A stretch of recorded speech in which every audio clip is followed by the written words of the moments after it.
नमस्कार, मैं हूं Amod Srivastava. Amazing thought, amazing message, amazing information की दिशा में आज एक कदम और आगे। आपको यदि ये मेरा वीडियो पसंद आए तो लाइक करें, शेयर करें और सब्सक्राइब बटन दबाएं तथा बेल आइकन को जरूर बजाएं। आज एक बहुत पुरानी बात है। जिस समय कुत्ते आदमी की और आदमी कुत्तों की भाषा जानते थे, यह बात उस समय की है, उस देश की है कि जहां कुत्ते आदमी की और आदमी कुत्तों की भाषा जानते थे।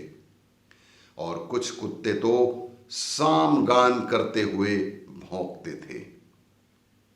जो लोग कुत्तों की भाषा समझ लेते थे वे कुत्तों के ज्ञान पर आदमी के ज्ञान से अधिक भरोसा करते थे। कुछ लोग कुत्तों के ज्ञान पर आदमी के ज्ञान से भी बेहद अधिक भरोसा किया करते थे। एक खास आध्यात्मिक ऊंचाई पर पहुंचे हुए कुत्ते ऐसे लोगों से उसी तेवर और तर्ज में भी बात करते थे जैसे कोई ऋषियों में अपने को वरिष्ठ मानने वाले नए स्नातकों से किया करते थे। कहते हैं उन्हीं दिनों एक ऋषि कुमार स्वाध्याय के लिए गांव के बाहर एकांत में बने एक जलाशय के पास गया। वह ऋषि कुमार स्वाध्याय के लिए गांव के बाहर एकांत की खोज में एक जलाशय के पास गया जो बेहद निर्जन और शांत वातावरण था।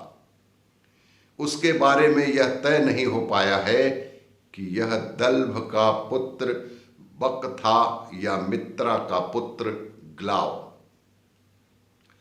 कारण उसका नाम कुछ द्विधा के साथ था, तो दल्भ का लड़का या मित्रा का लड़का ग्लाव बको दालभ्यो ग्वालो व मैत्रेय बताया गया है। ग्लाव बको दालभ्यो ग्लावो व मैत्रेय बताया गया है। इन दो शिनाख्तों के बावजूद उसका परिचय एक वचन में ही दिया गया है। अतः संभावना इस बात की है कि यह दोनों का पुत्र रहा हो। इस बात की भी पुष्टि होती है कि यह दोनों का पुत्र रहा हो। ननिहाल में जन्म के कारण इसके नाना ने जन्म के समय उसका नाम सोमरस निकालने वाला ग्राव रख दिया हो, जो पूरबिया प्रभाव के कारण ग्लाव हो गया हो। और जब मित्रा उसे लिए दिए ससुर के घर पहुंची, कि जब मित्रा उसे लेकर ससुर के घर पहुंची हो तो उसके दादाजी ने नाना जी से अपनी हैसियत ऊंची सिद्ध करने के लिए, दादाजी ने उस बच्चे के नाना जी से अपनी हैसियत ऊंची सिद्ध करने के उद्देश्य से प्यार से उसका नाम बक रख दिया हो। संभव है पितृपक्ष से दिया गया नाम उसकी योग्यता को देखते हुए कुछ अधिक उपयुक्त रहा हो। बेहद संभावना है कि पितृपक्ष से दिया गया यह नाम उसकी योग्यता को देखते हुए कुछ अधिक उपयुक्त रहा हो। जब वह उस जलाशय के किनारे टहलता हुआ रट्टा मार रहा था, उसी समय उसके सामने एक सफेद स्वच्छ कुत्ता प्रकट हुआ। एक सफेद साफ सुथरा कुत्ता प्रकट हुआ। वह कुत्ता या तो पिछले जन्म में सामगान की कोई पाठशाला चलाता था या फिर इस जन्म में ही किसी साम गायक के आश्रम के आसपास मंडराता रहता होगा। और उस समय सामगान सुनते सुनते उसका स्वर भी बेहद सध गया था कि ऋषियों का सामगान व्यर्थ चला जाए, उसका नहीं जा सकता था। वह कम से कम अपनी बिरादरी को देखते हुए विद्वान भी इतना हो गया कि देश देशांतर में उसका नाम होने लगा और वह देश देशांतर में घूमता हुआ दूसरे कुत्तों को भी शास्त्रार्थ के लिए ललकारता रहता था।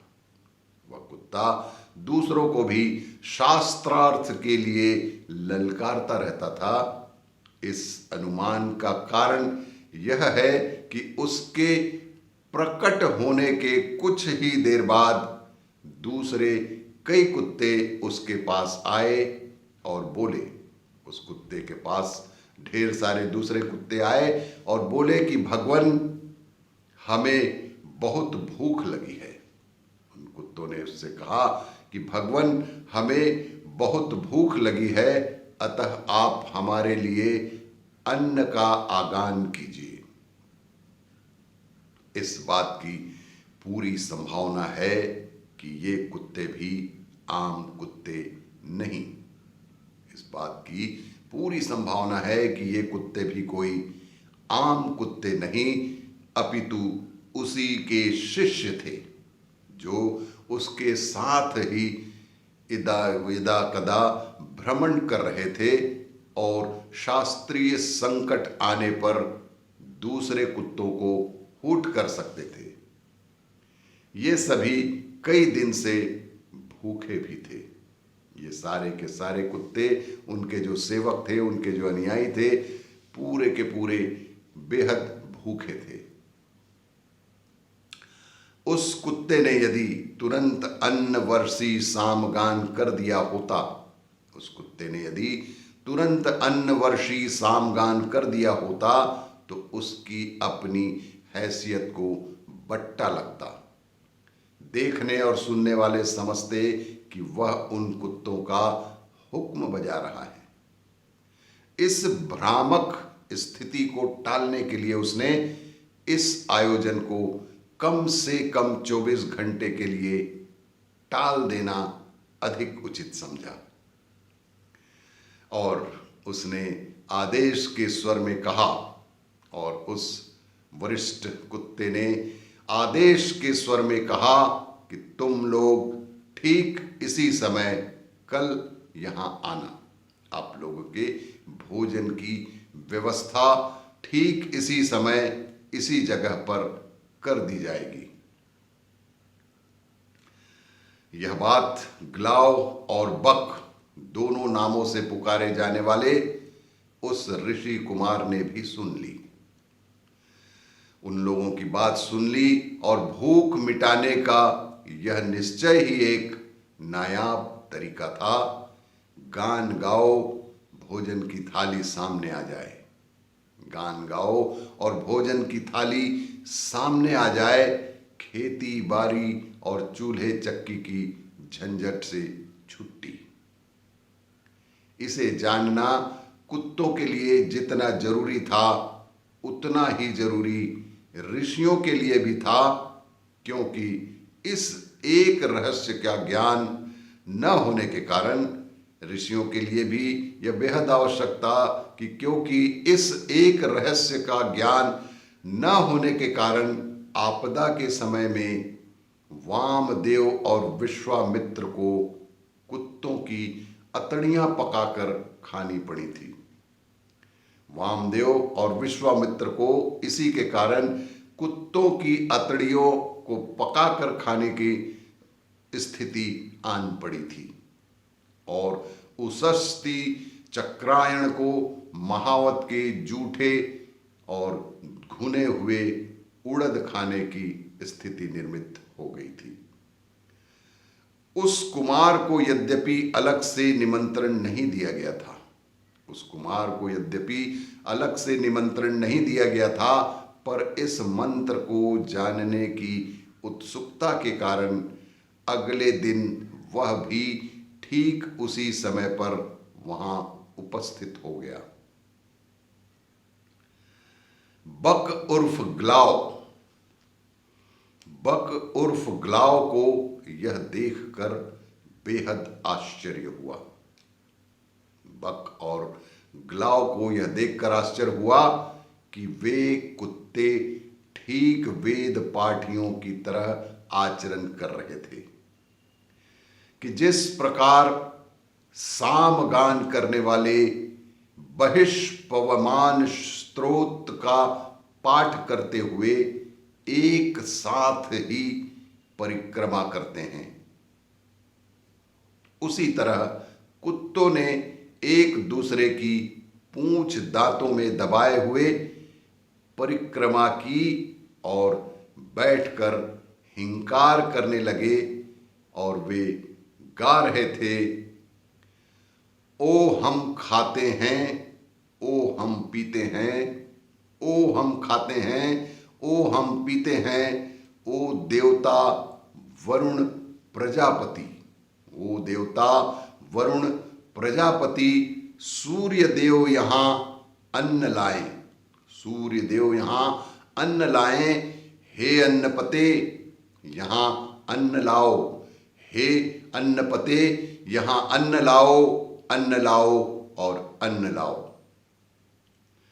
कहानीकार ने यह नहीं बताया कि अन्न उसके बाद आया भी या नहीं, क्योंकि कहानी यहीं पर समाप्त मान ली गई और यहाँ पर एक बहुत बड़ा कलात्मक रहस्य छिपा हुआ है, जो कि एक चिंतन का विषय है, एक शोध का विषय है। और लोग कहते हैं कि कहानी में सब कुछ कहना जरूरी नहीं है। लोगों का कहना है कि कहानी में सब कुछ कहना जरूरी नहीं है। कुछ पाठकों के अनुमान पर भी भरोसा करते हुए इसी स्थान पर कहानी को समाप्त कर दिया जाए, कुछ छोड़ भी दिया जाए, ताकि पाठकों के द्वारा अपनी सूझबूझ के साथ अपने हिसाब से कहानियों का अंत देख लिया जाए। और भी इसी तरह की जानकारियों के लिए देखते रहिए मेरा वीडियो, लाइक करें, शेयर करें और सब्सक्राइब अवश्य करें। धन्यवाद।